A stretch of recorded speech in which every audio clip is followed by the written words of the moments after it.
Welcome, my dear friends, to the Meta1 Design headquarters, and we're here for another episode of Beyond the NFT.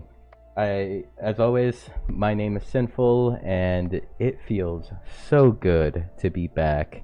I have not been too consistent with Beyond the NFT in the last month, and I am truly sorry from the bottom of my heart that this will not happen again. That 3-year celebration really took a lot out of me, really took a lot of time, but I'm happy that we made it through the event. It was an amazing event. I want to thank you all for coming out and supporting. We had 13 hours of just performances and trivia, so that was amazing.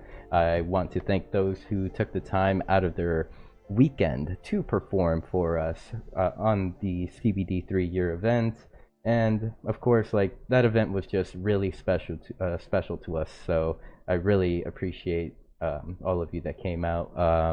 The shoes for the event should be sent. I believe there were about 59 unique wallets that claimed it. If you didn't get yours, just let me know and I'll mint you a pair. No big deal.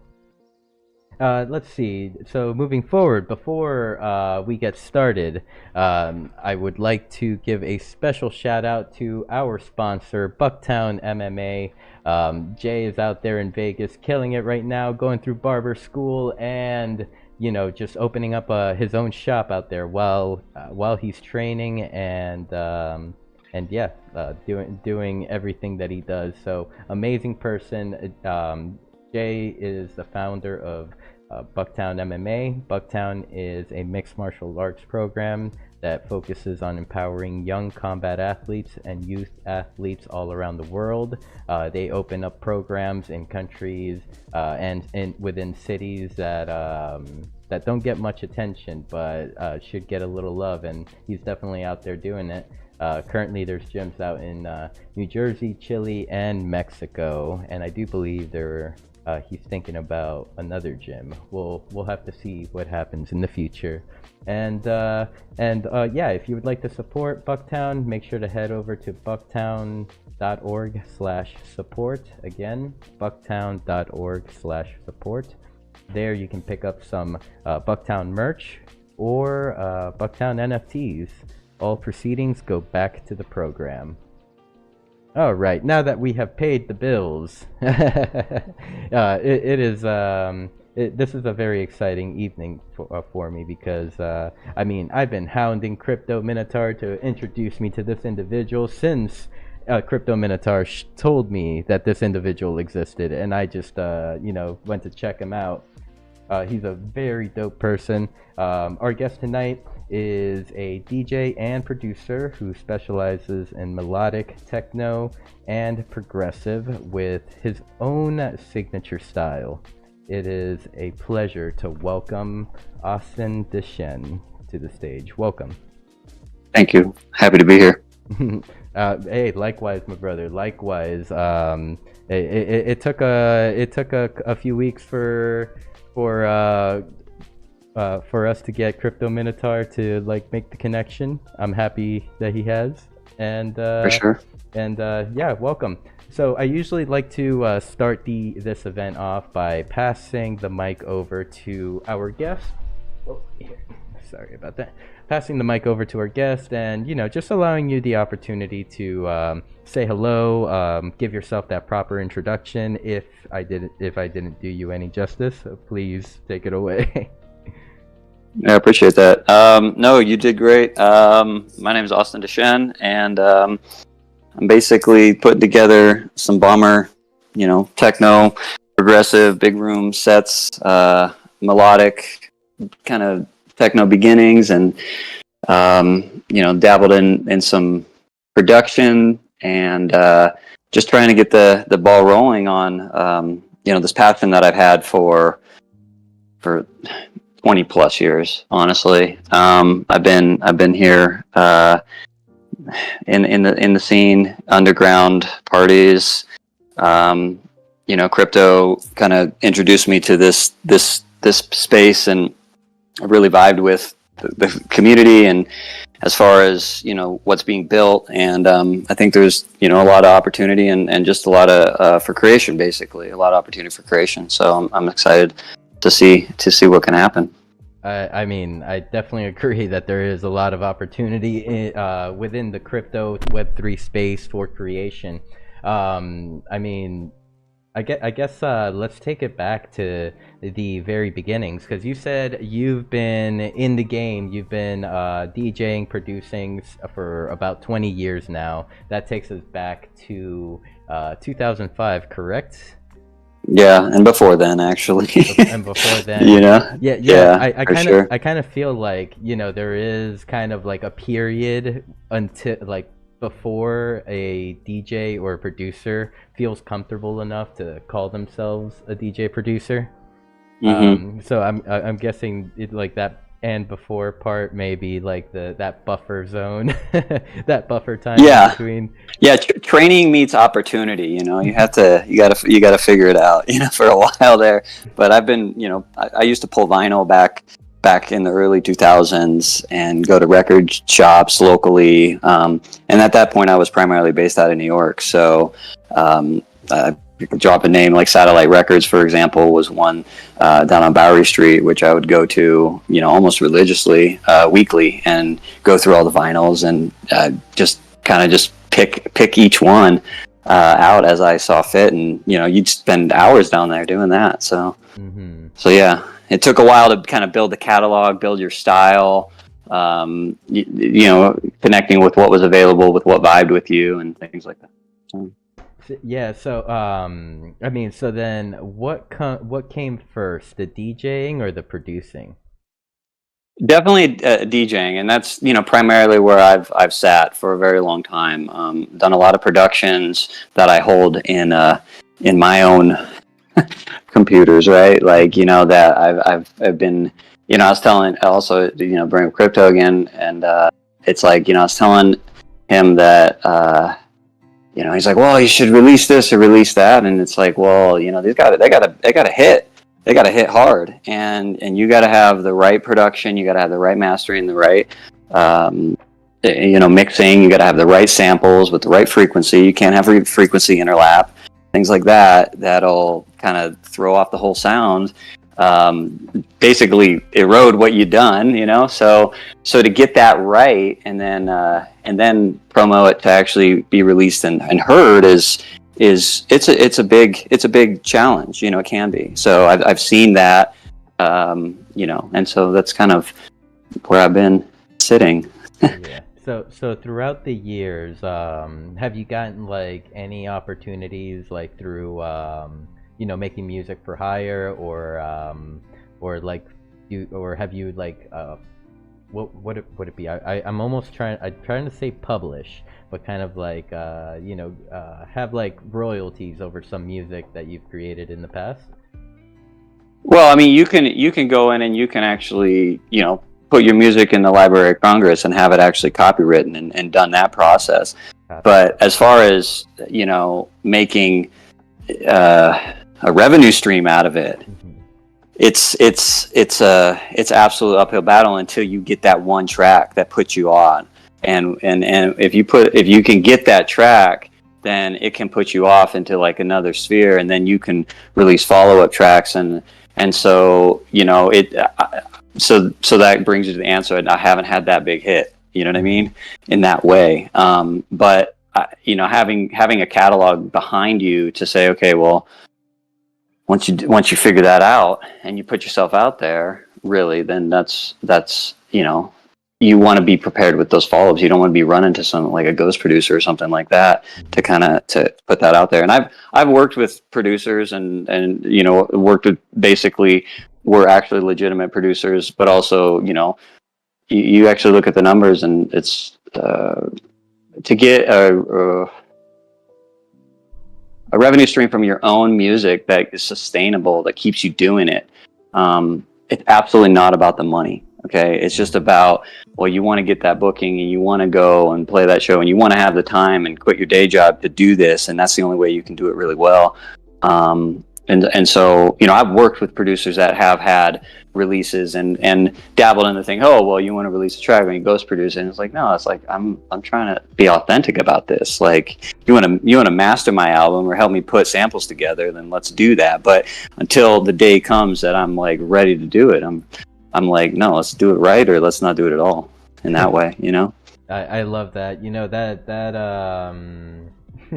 like what you just mentioned, that in a way that could be like you know, coming together for a collaboration. It speaks a lot to like the kind of individual that you are. You are, if you're gonna do it, you're going to do it right, and it's gonna be done the right way or the highway, either way. Yeah, yeah, for sure.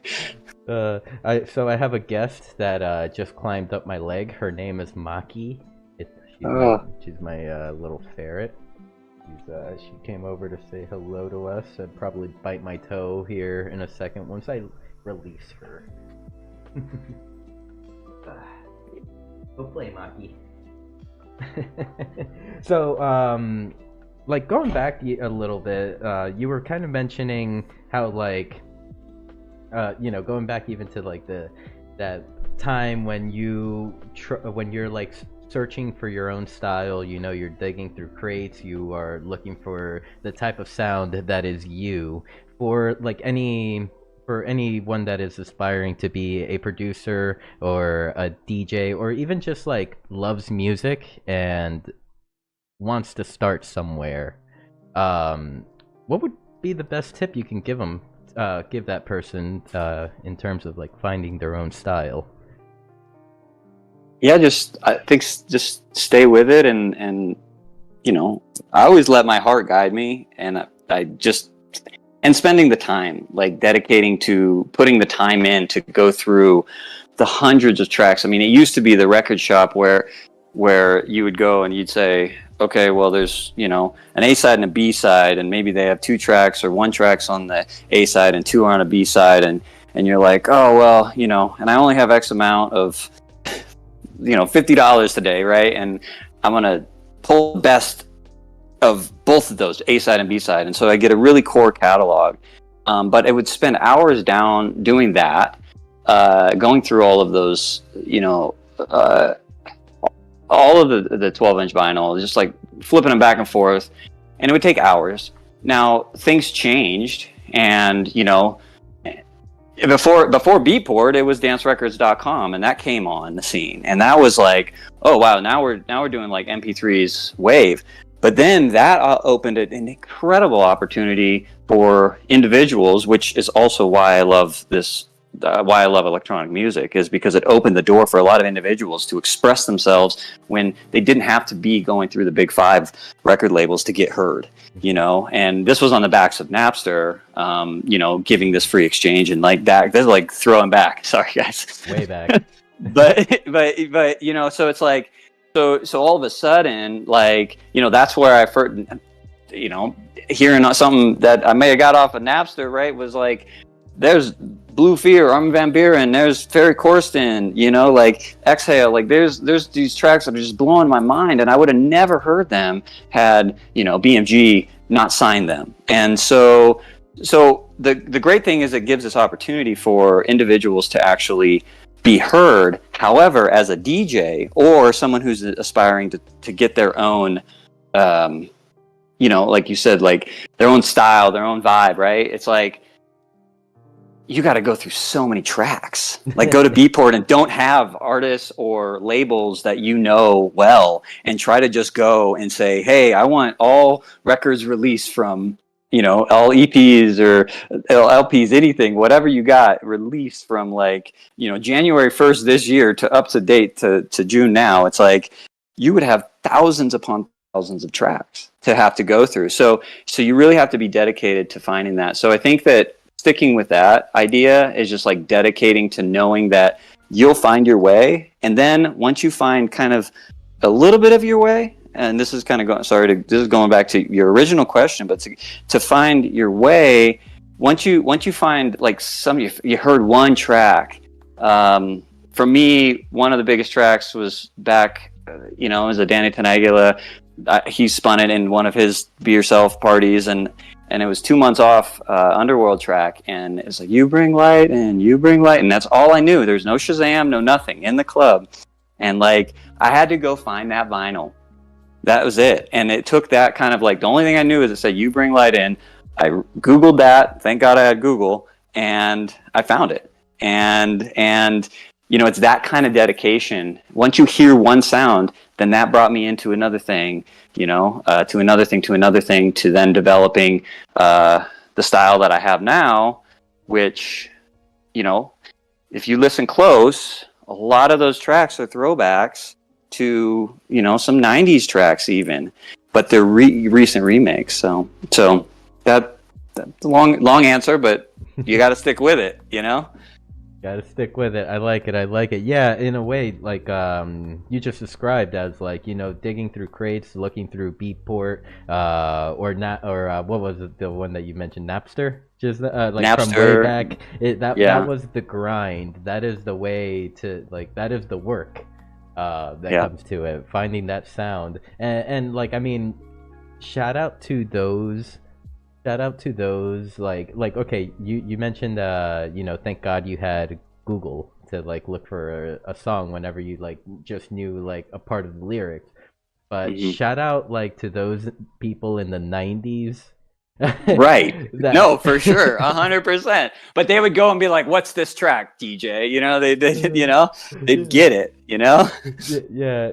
Well, not even that, but like imagine like listening to a sound like not having the access to the DJ, and then just going to your local record shop, and then discovering it. Yeah, either discovering it or like just sitting down with like the poor person that is like working the shop, and you're just like, it's the song. It says, "I just can't get enough. I just can't get enough."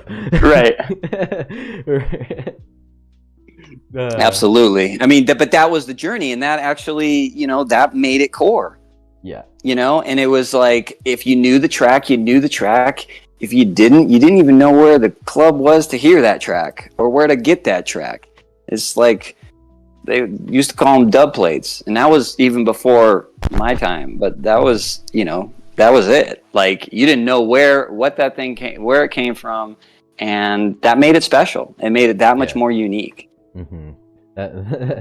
So I want to bring it back here, to bring it over to the crowd, because I see that a few people have popped in, and I realized that I didn't say hello to everyone when we started the show. So I do want to give a very special shout out to Crypto Minotaur. That is the man right there. Thank you for setting this show up, my friend. And what up, Dr. Drip? Meta Luke over there in the house. Welcome, Meta Luke. Let's see. Risme Saint, I think I said that right. Thank you very much for joining us. If this is your first time, thank you. We host Beyond the NFT every Monday night at 8 p.m. Eastern. So pop in if you're around. Welcome, Brittany, Sultry Dubs. We have Rustan in the building. Rustan, thank you so much for hosting that event earlier today with Stony Eye and Toxic Waifu. Me love you. Old guy, very, very good to see you. I thought I saw Meta Wolf over Twitch. Dr. Krillo, big shout out to you. Moheti in the house, and we have Scat Lion Rock, Mary Shark, Audio Hot Labs, and of course the man himself that built this incredible venue. We have Mr. J Stickle in the house. Make sure to chat with Mr. J Stickle about what he's been working on. I believe the curved screen is going to be released to the masses. So yeah, ask him about the curved screen. Okay. I'm sorry, Austin. I had to say hello to all. Gotta spread the love, baby. Exactly. So I guess a question for you, just to continue, like going down the line of you know, becoming being a DJ, being a producer, like for yourself, what do you see your biggest strength as a producer being? Yeah. I mean, I need to be completely honest. My biggest strength at this point is DJing. I think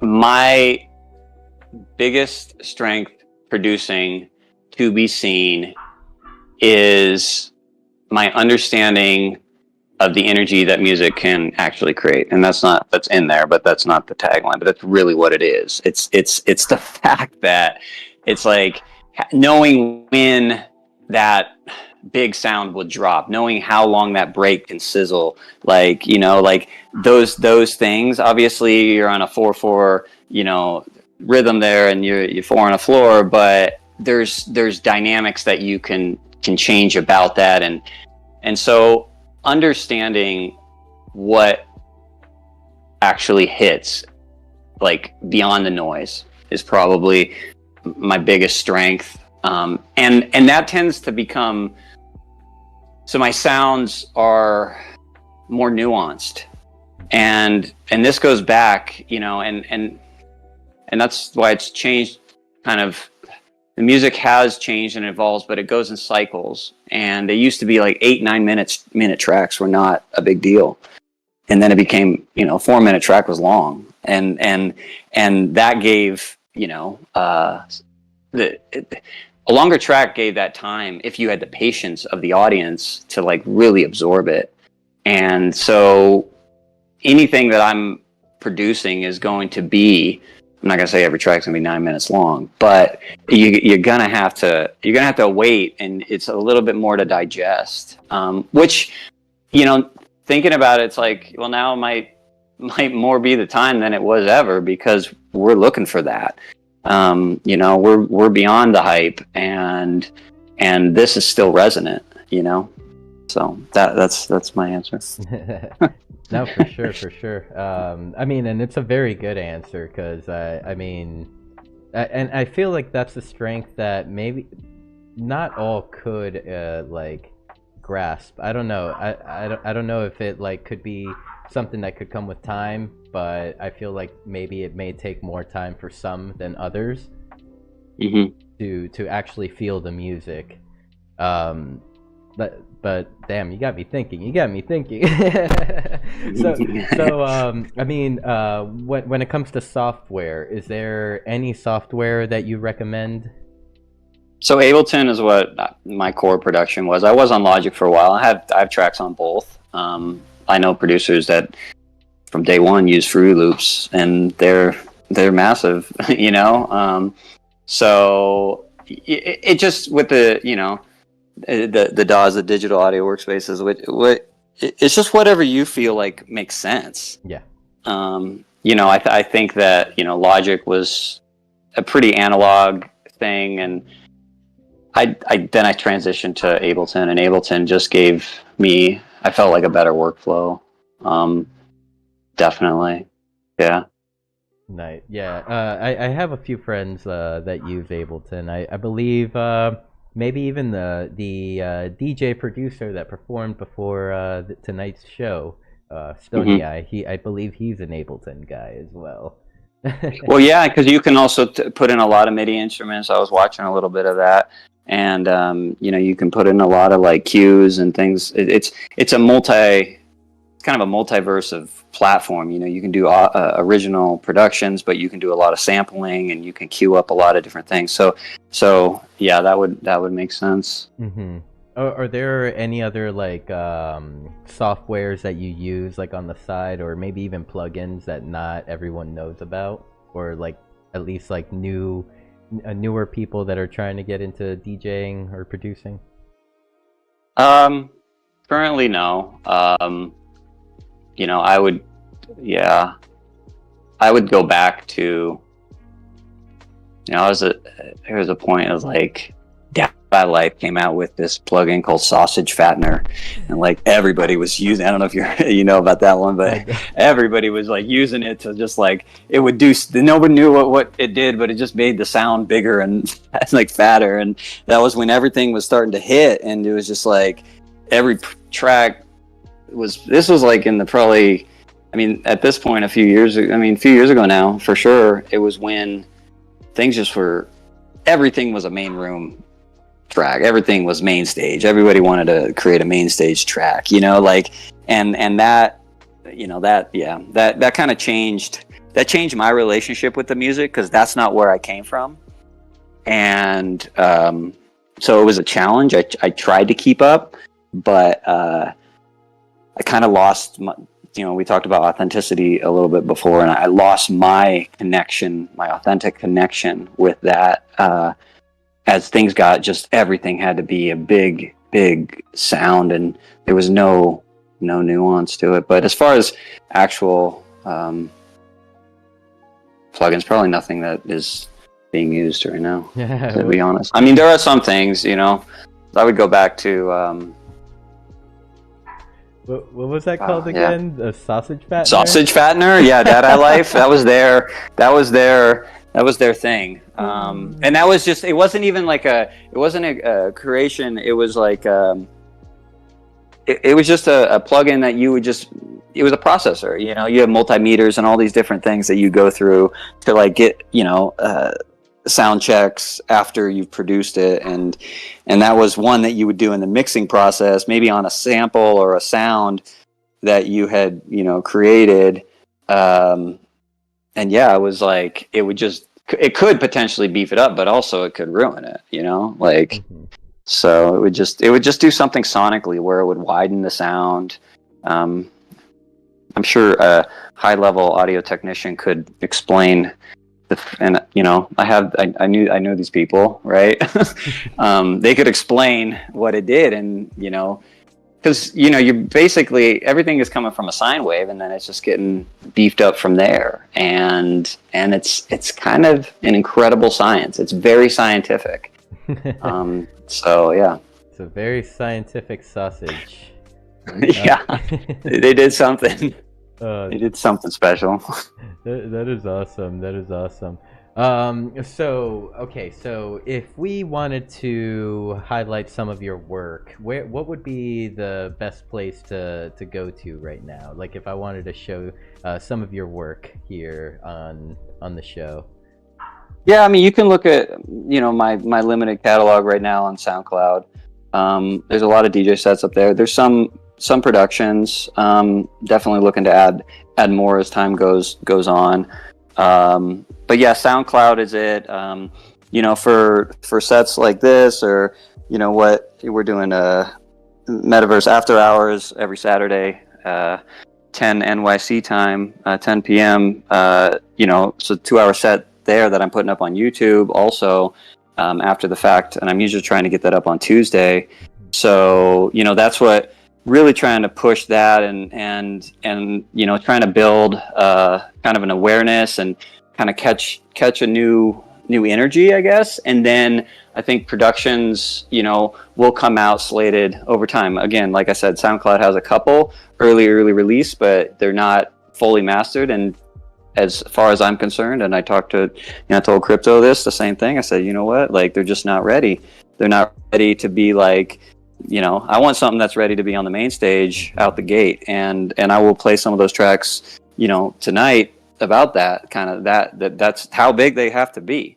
And you know, like, because you try to, I've seen it, you know, you know, not to bring it up, but my dad was a musician for years. He was in rock and roll, you know, and he released so many tracks. He's got albums on albums. Nice. Fall on deaf ears. You know what I mean? They just like totally, no one heard them. You know what I mean? So it's like, you know, people locally might hear them, but you want, again, you just do it for real. You know, otherwise keep it in your community, and then maybe through your community you can build it. But I think that you know, that's also kind of what resonates about this. You know. The metaverse in general, and Decentraland, and there's different platforms that are coming and being creative, and you know, Web3, and you know, it's allowing for this avenue to design. And obviously this is beyond the NFT, not the NFT, but NFTs are, you know, like that. What is that? Where does that bring us within the creative space of art? And can we redefine an Andy Warhol painting within an NFT, and that resonates with the new generation? And I think that is kind of what it's all about, carrying the torch for creativity. Mm-hmm. Yeah, definitely. Web3. SoundCloud and YouTube. That's it. Keep watching those, and that's good. Could I play a song from your SoundCloud? You want to play that Valtech if you want. That's probably Loudtech? the best one. Valtech, VAL. Valtech. Okay, I see Valtech. But that's a 9-minute track. I don't know if you have 9 minutes. I'll can play a snippet. We could play a couple minutes of it. Is it one of those you kind of explained like your methods with the longer tracks, or they usually tend to be a build up and then they transform into other things and continue to build into like something. Yeah, for sure. This is that. I mean, you have to put on the radar at this point. At this time, it's like Victor Calderon was throwing these underground parties in New York that were just 10 feet underground in a warehouse on the pier, and the set didn't start until 4 o'clock, and it's just so that, I think, for this track, that's where that inspiration comes from. So it's deep. I love it. All right. Here, let's throw on just a couple minutes of this track for us, just to get the vibe. All right.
All right, we're back. We're back. We didn't run it for 9 minutes, but we ran it for 5 minutes, 5.5 or so, and that was an amazing track.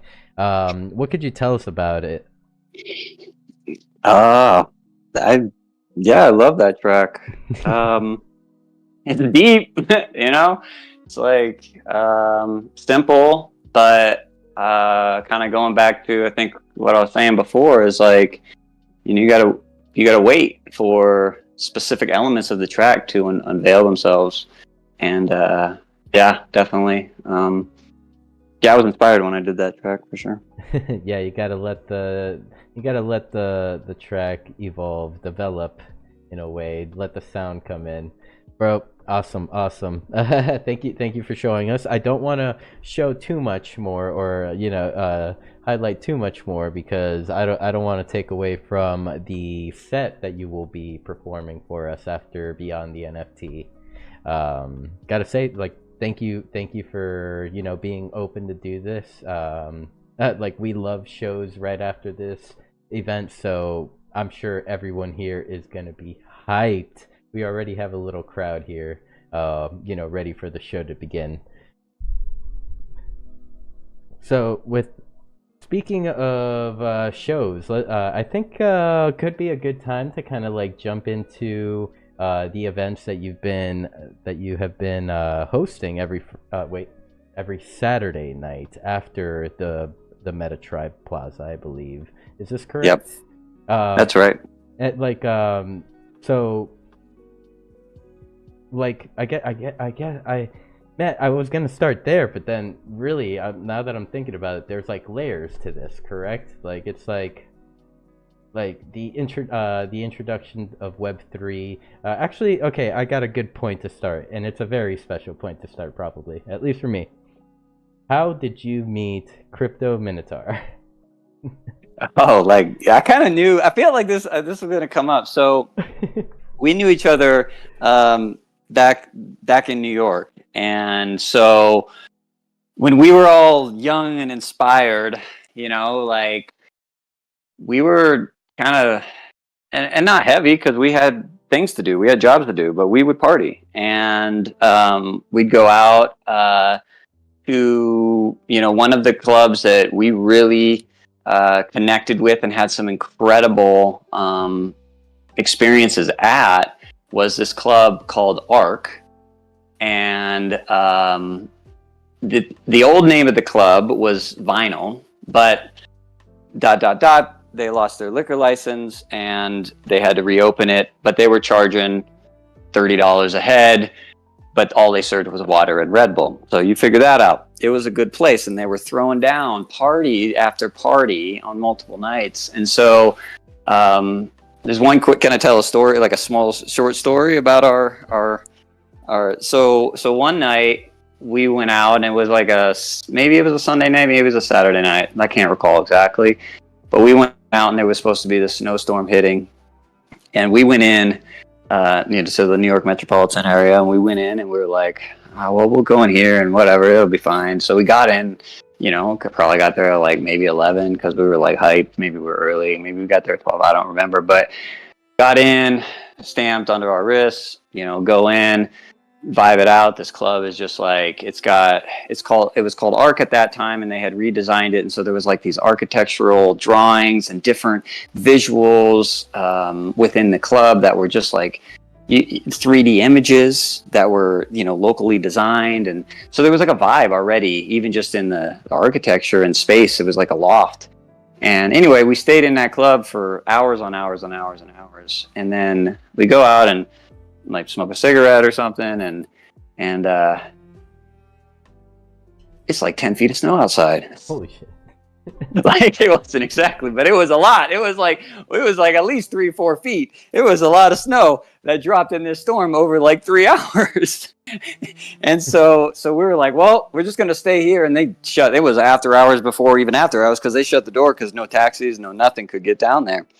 This was on Hubert and Hudson Street, and down basically Tribeca, down in New York City, Manhattan. And yeah, we stayed until we shut that thing down.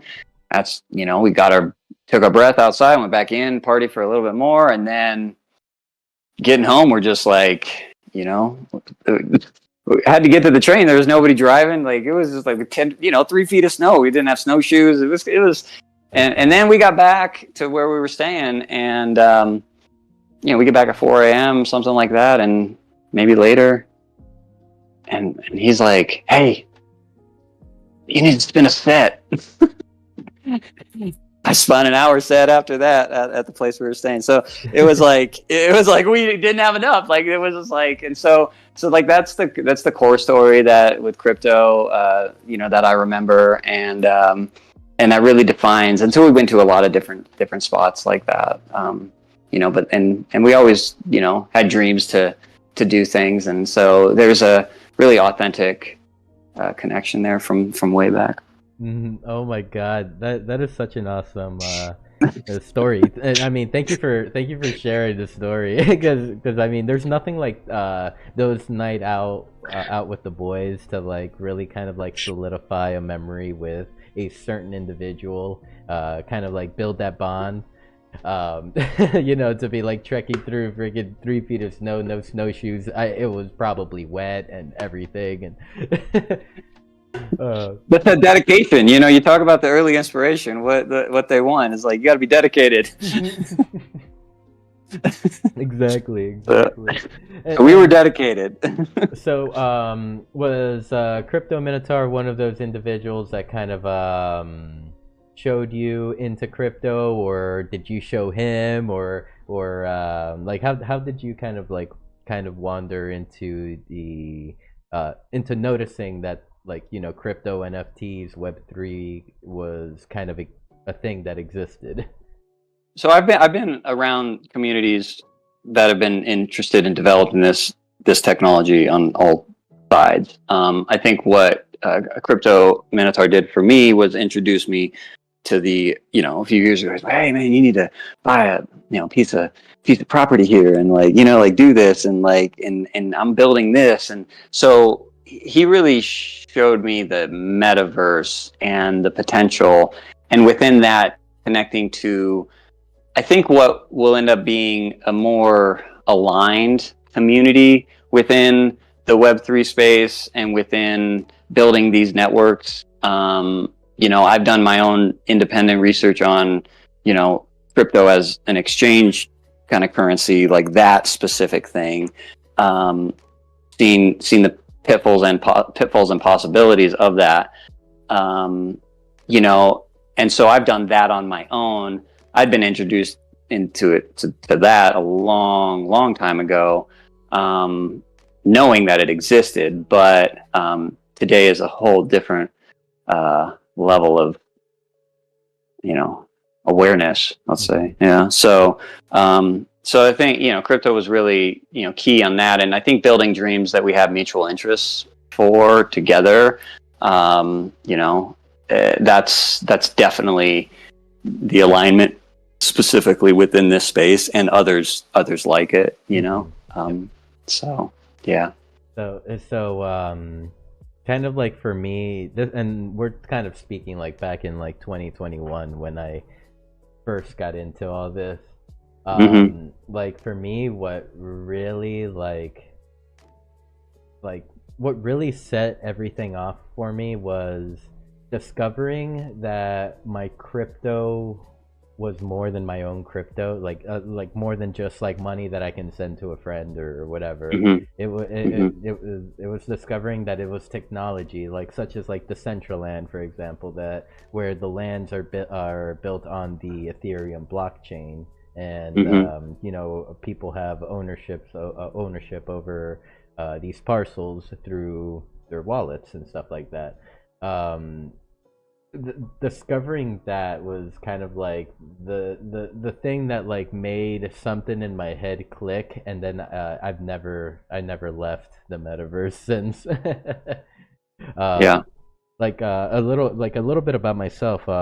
Before Decentraland, I was a streamer. Like I'd be like just playing video games and stuff like that. You know, like just a typical person trying to make it in streaming. And to tell you, and like, you know, everyone tries to stream video games and stuff like that. Very few will make it.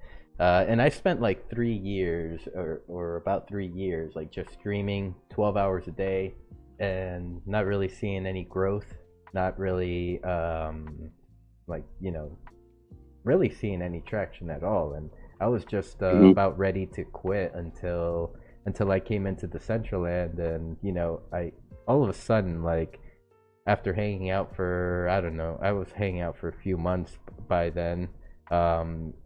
Just seeing people believed in me, like wanted me to grow. Like, I don't. There's something about being in a 3D platform such as Decentraland that kind of lets you bond with people a little more than you would if it were like through a chat box or something like that. But yeah, I mean, the rest is history. I'm still here. About you know, I started streaming Decentraland 2021. By March 2022, March 2022, we were having our first Beyond the NFT. So, so here we are. We're still going strong. 3 years later.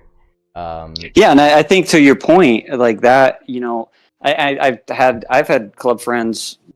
Crypto wasn't the only person that I ever knew in the club scene, and I have some really core friends in that space that would, you know, find that party in the warehouse wherever, in, you know, Bedford Stuyvesant in Brooklyn or something like that, you know, before it was a thing, and you know, it's really difficult, and they're older and potentially even older than myself, and to convince them, hey, you know, come to Decentraland. You know, this event is happening. You know, I had one he's core, and he was just, I'm just gonna be honest, Austin, I'm just not into this digital space. And I said, that's okay, you know, I'm reposting it on YouTube, just don't worry about it, you know. But I think that for me, and kind of to piggyback off of what you were saying, you know, it's like each one of those avatars that's super custom and super designed represents an individual, and that's a part of their expression. And they may or may not do that outside in real life, or they may do it on both. But it's just another avenue, you know? And so it's like, for me, I'm like, well, those are people, and we live, whether or not anybody wants to really believe it, we live in a like hybrid of this like digital and physical realms. We are always on our phones, we are always on our computers, but yet we have to watch the road when we're driving, you know? And you know, it's like, so we are plugged in that way. And so yeah, I don't, you know, I don't discount or underappreciate the fact that each individual is, you know, a being at showing up, you know? Yep. And also, I mean, them being individuals, them whole selves, like, I mean, I've learned through, with these people, like, I truly have, like, I learned, like, just bringing it to, like, just my content, I learned what kind of content I want to make. Right. It's a really good learning opportunity, and I love to learn. It's like the streamer version of digging through the crates, finding the right sound. Like, yeah. No, I feel perhaps like I found my home in, like, within podcasting, hosting events and stuff like that. Like, so I feel like you know, Metaverse could help everyone in their own journeys, whatever it may be.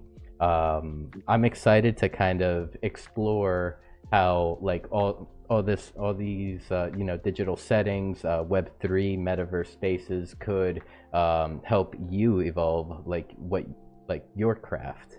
And yeah, absolutely. And I mean, if you got some ideas or like anything that I can help with, like, I would definitely love. Well, Crypto and I, we're always cooking up something new. So, you know, every day we're refining and trying to figure out what works and what doesn't work. And, you know, yeah, like, you know, consistency of getting the content up when you say go is it seems, but we've been handling it pretty well, trying to make sure that the stream is up when it's up and the venue's open when it's open, things like that, and sticking to that, and like being like, well, I'm doing everything I can, so are you, and it's something with this thing, it's doing its own thing. So and understanding, understanding, and so like we've been doing sets for a while now, and we haven't had any big problems, but it's definitely I've understood that with emergent technologies there are glitches, but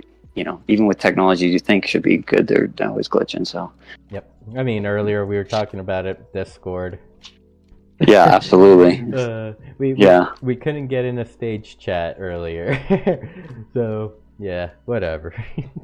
Yeah, I try.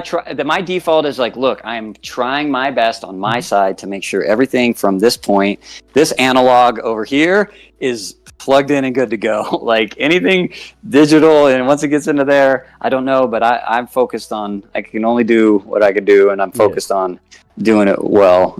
Exactly. Well, I mean, I have, right now, like in the stream, I have the camera pointed right at Crypto Minotaur because that is the man. That's the man. Mm-hmm. I mean, like, in all honesty, I don't know if he's heard me say these words just yet, but, like, I want to help, like, empower this person. I want to help, like, help Crypto Minotaur in any way, shape, or form that I can to, like, help him, like, build himself and his craft is, and continue doing what he's doing. I think he's definitely got a lot of good ideas. I mean, he definitely has a good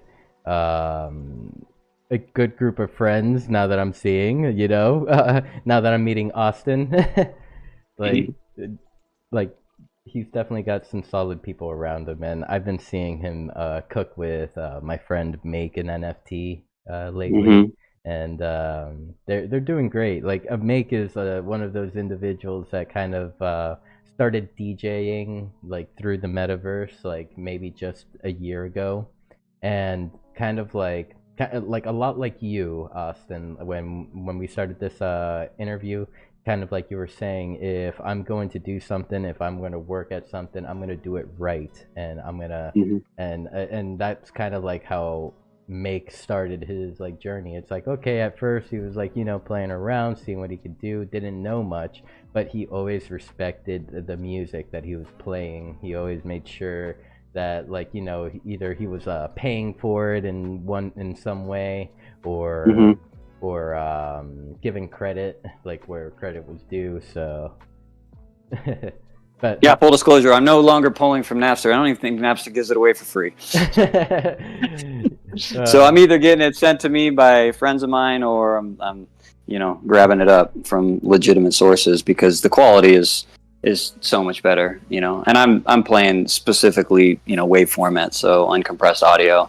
I'm not playing because the big systems, you'll hear it. You'll hear, it's the frequency cutoff. It's a more full spectrum sound. So, pay the premium, get the quality.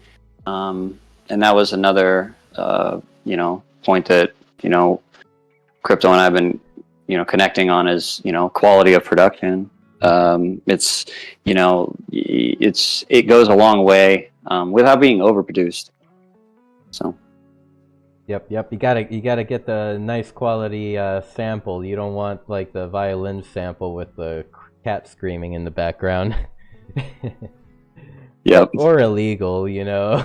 100%. Yeah. So, when's the next Metaverse show? It's gonna be this Saturday, at Crypto's Gallery. So, yeah, excited about another couple hours, and we started a little softer. This last week I played like kind of still in a melodic techno, but more like housey stuff.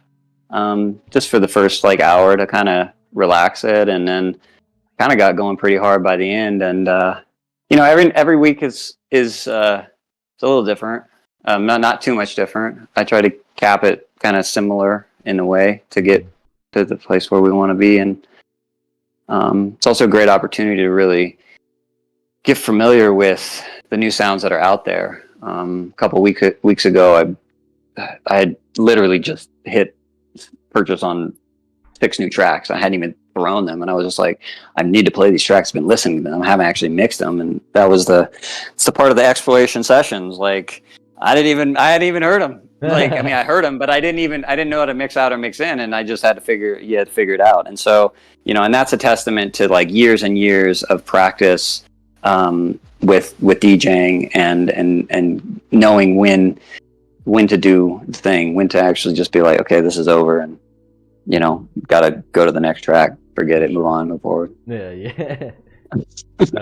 So, but it's an art. It's a definite art. It most definitely is. And I happen to think that DJs and producers are just sound wizards. They could do anything, like maybe I'm spoiled because I know great minds like Stony Eye. He could like take my voice, my horrible singing voice, and make it sound beautiful, I bet. Mm-hmm. So I mean, that's a little different kind of like production, but just little things like that, or like just take a certain sound and make it sound a different way. Something you didn't expect. Mm-hmm. Who is like your top producer? Like, who would, like, if you had to pick like one or two? I don't think I am like that knowledgeable on producers just yet. Like to kind of like pick like mainstream ones off the bat. Like I guess I can like kind of go down to what is within my circle, which would be Stony Eye or Steve Sai. Those two are great producers. I'm trying to think of I thought there was one more that I'm gonna kill me now. I can't remember my third, but I definitely would like to introduce you to Stony or Steve Sai if you're ever interested. I like to kind of get the big dogs in the room and then like kind of walk out of the room and let you guys like create. Absolutely. Or share knowledge. That's like. Well, had you ever listen to any of like Matt Zo's stuff? Damage Control. He had an album that came out, and then another one, Self Assemble. Obviously you have to put in like, what do you define as what's a good producer? What's the definition of that? Mm-hmm. I had a guy I met one time traveling, and he was like, he quizzed me on what is success, and he gave me this whole thing. What's the definition of success? Because my definition of success might be different than yours. And we had a whole theoretical, hypothetical conversation around that. In the same way, what is a good producer? What do you define as a good producer? For me, Matt Zo is like, I think, top. Mm-hmm. Because if you listen close to, and I'm sure there are equally great producers, and I vibe with him. And I do that for two reasons. Number one, because of his sonic ability to separate sounds and choose the right sounds for the right moment. And number two, he's produced anything from house to trance to techno. He's done it all. If you listen to these albums, it's an album.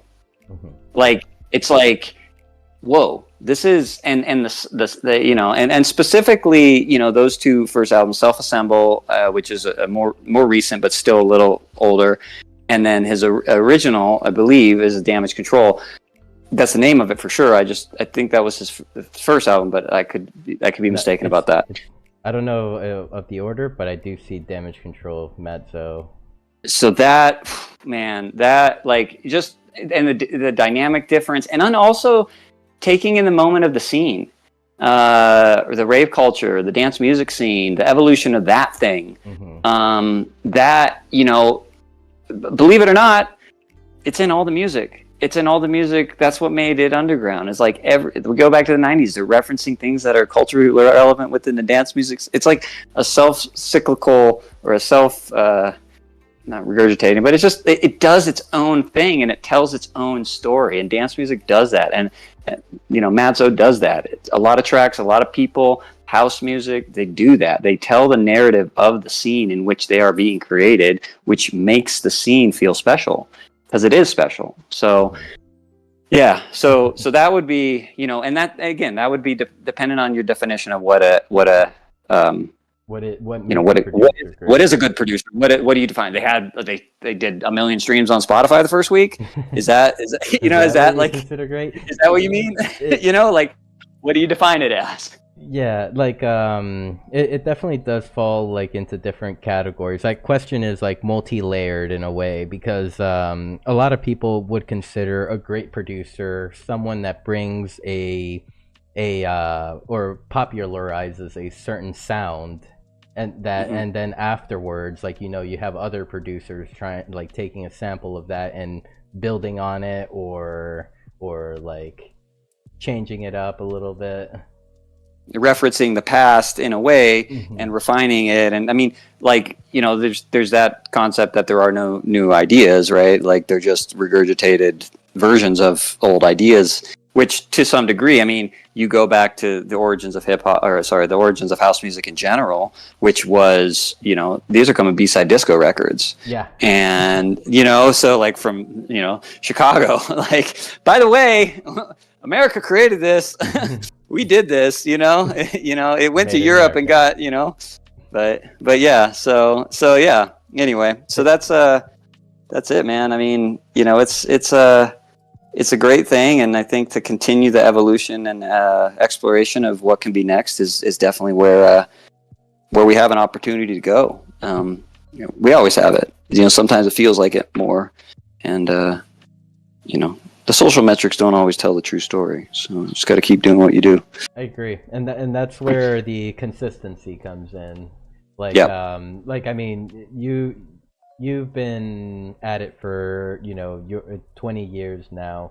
Like I this is a feeling that I personally get. So I'm gonna ask if it's like kind of likewise for you. It's like the more that you do it, do you feel like the closer you're getting? And it's like not even to like that blow up success or whatever it may be, that the materialistic side of things, not that side of things. I'm referring more to like your personal like growth. Like it's like do you feel that you're growing in the way that you want to grow, like personally? Oh, that's an excellent question. Without blowing up too many people's spots, I have to say, at a certain point in the mid, like the teens of the 2000s, I was so involved in the scene, and I knew people releasing tracks, and this is like heartbreaking because it's the truth. They were charted #1 on the Beatport chart, right? Like for trance or something like that, or house or something, whatever they're given genre. They only had to sell 50. So like, again, that goes back to what is success. So when you see that, I think you're like, well, wait, like, you talk about like making it or like breaking through. It's like, well, what does that mean? I mean, these people still, most of the DJs, including big ones that are literally on my bio, that some of them, not all of them, but they had day jobs for quite a bit. You know what I mean? And it's like, so you're like, well, what does making it even mean? I guess is the thing. And so then, I took some time away, and now I'm here. I kind of scrubbed the past to a degree where I have reference points, but I'm not really bringing anything in the past into this current project. And all I know is that I can stay true to myself in this moment because of everything that I learned and saw back then. And that may bring me success in the future, or that may not bring me success in the future. I don't know, but at least I'm, again, going to be my authentic self within it, and then that will allow for the growth that you're talking about. Yeah. And you know, it's not all about necessarily. I mean, and I was talking to a longtime DJ buddy of mine too. He's before, and he was just saying, you know, it's not. What I'm saying is, it's not all about that hour set at EDC. Yeah.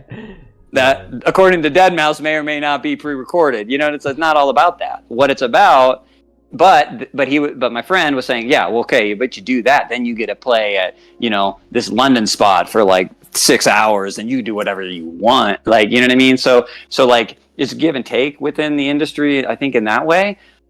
However, it's like, how often do you have to do that thing that you don't want to do, or you core in your heart don't want to do, to facilitate you to do the thing that you think you want to do, but by the time you get to do the thing you want to do, you're burnt out. Yeah. It's like protecting yourself. So I mean, that's deep. That's, you know, that's all. Like my tracks will mostly all be.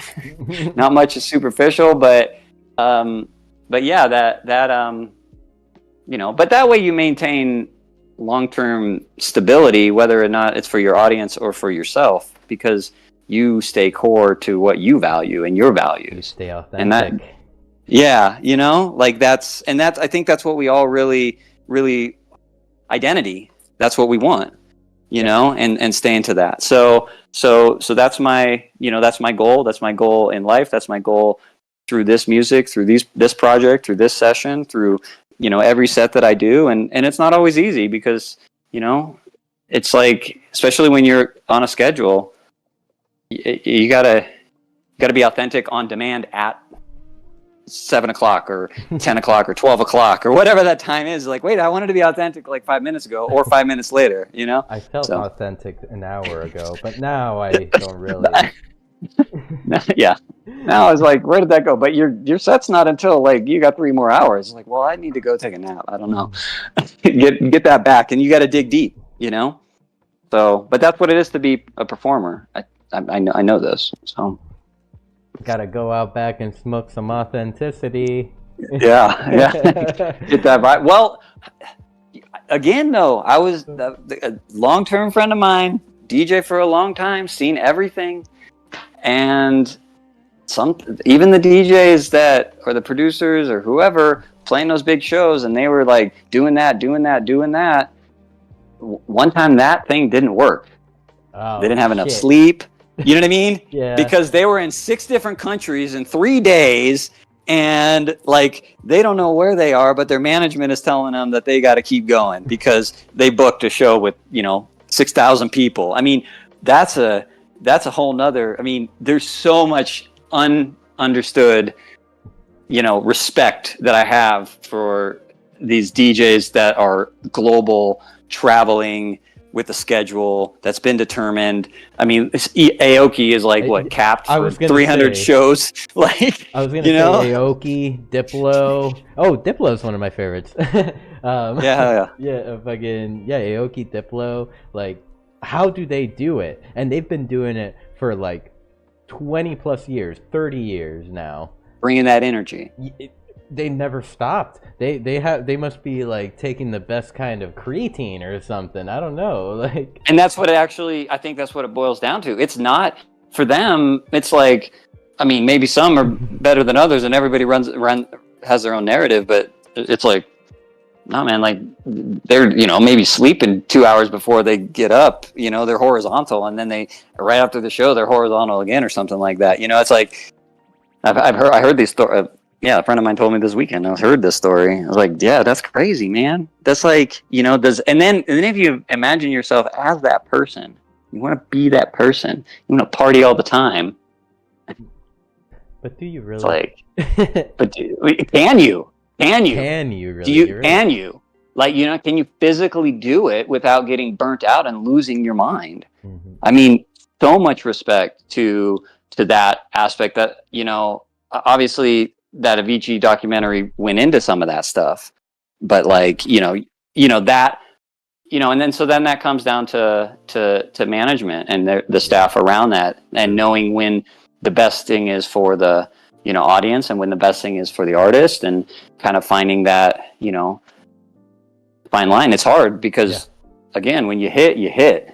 And you want to be out there. You want to be in Singapore. You want to be in London. You want to be South Africa. You want to be everywhere all at once because your track just hit globally, and you want to be there to catch that wave. Yeah, but at the same time, there's those record labels, those managers that just treat the talent like cattle, though.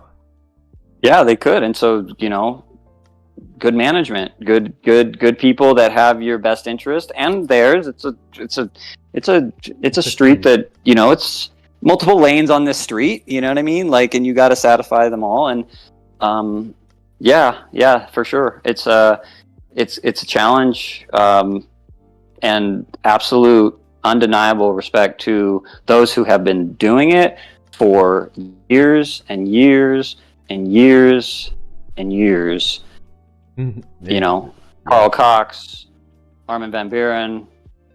I mean, the list goes on. I mean, Armin and family has been putting down a 2-hour mix every week since like the early 2000s.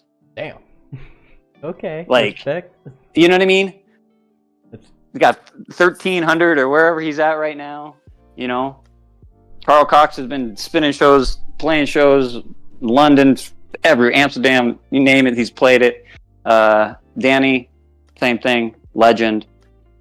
It's just consistency, dedication, and the ability to show up. So a lot of respect to that. Yep. Let's see, I'm looking in the Twitch chat. Welcome, Make an NFT, and I also see you in World. Welcome, Make an NFT. We got Make and Crypto Minotaur in the same building right now. So a big shout out to Neon Pulley. Oh God, I love that name so much. In the Twitch chat, Meg said, I felt authentic for the last 4 hours. three cups of authenticity, please. Nice. But I mean, this has been an awesome conversation. I think maybe it could be a good time to start winding down. What do you think?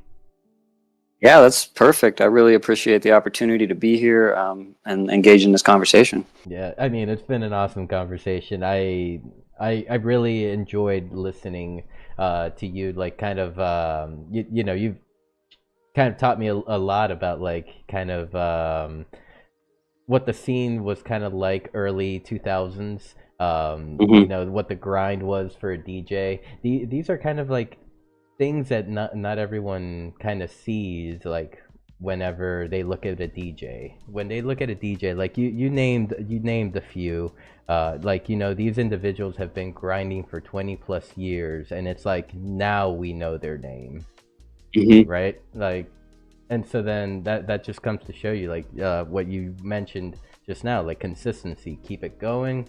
Just keep honing your craft, because you never know when that one track will pop off. 100%.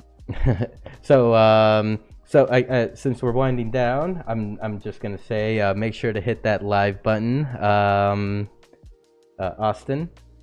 Okay.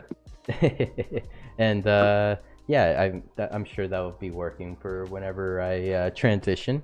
And closing question: if anyone would like to contact you, get a say hello or collab, or maybe ask you for any tips, what would be the best place to get a hold of you?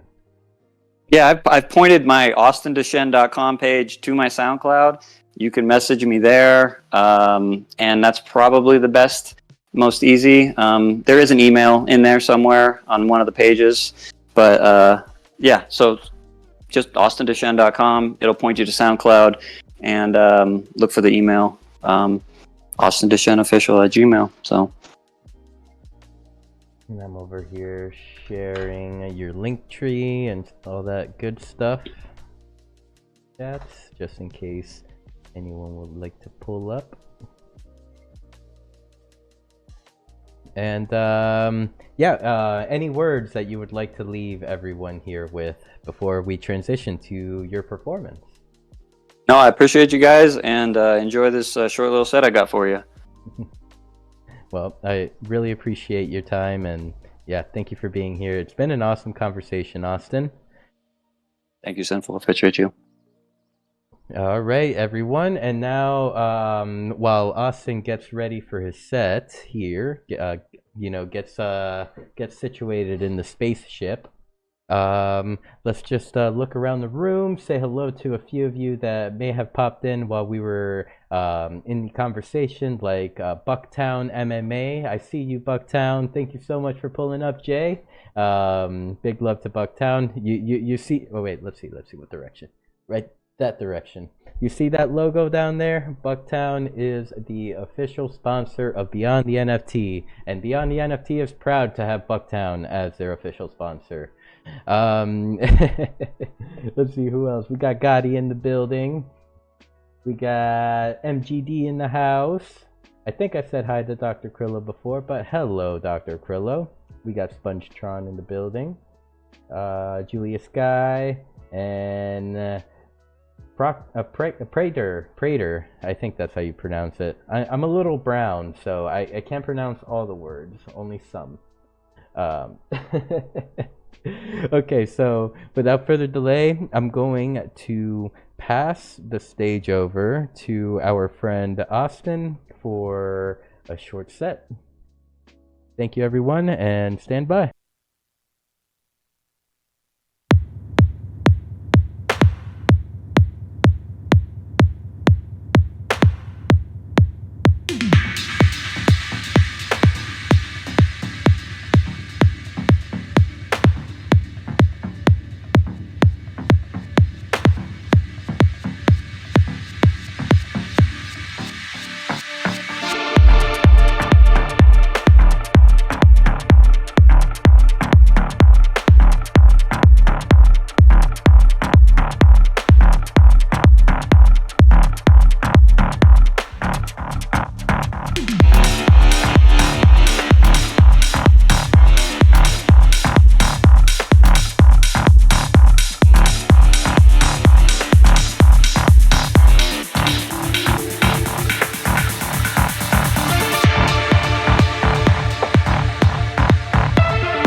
melody is a holy drug, 'cause rhythm is an act of God.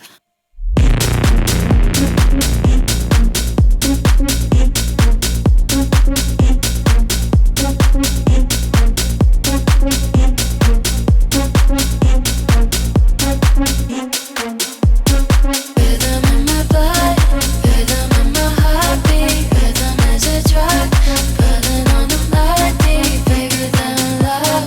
Rhythm is an act of God. Rhythm in my blood,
it's such a pretty place. I see your smiling face. Woke up but now I think I'm dreaming. All my friends, so sweet and innocent. The story never ends. Woke up but now I think I'm dreaming. Sunny days, it's such a pretty place. I see your smiling face. Woke up but now I think I'm dreaming.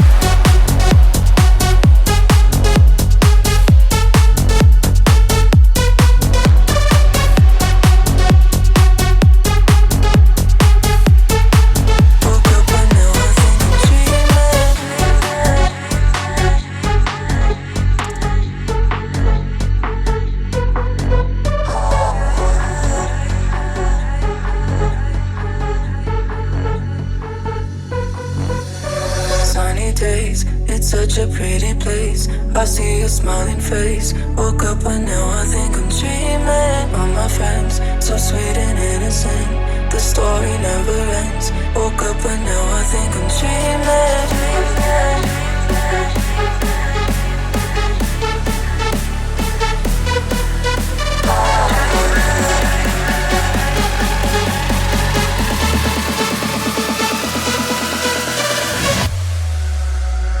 Sunny days, it's such a pretty place. I see your smiling face. Woke up but now I think I'm dreaming. All my friends, so sweet and innocent. The story never ends. Woke up but now I think I'm dreaming. Sunny days, it's such a pretty place. I see your smiling face. Woke up but now I think I'm dreaming.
Acid House.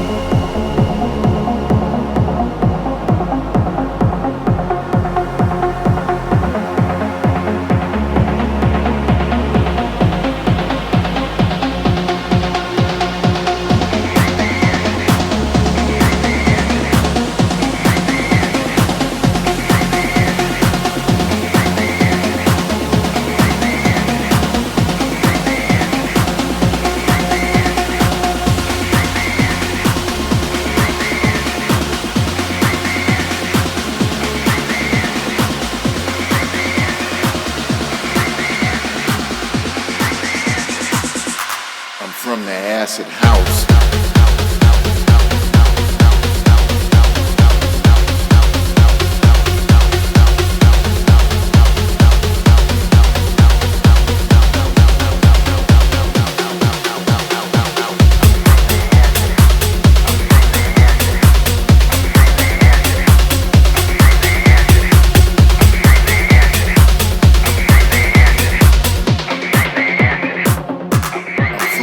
Acid house.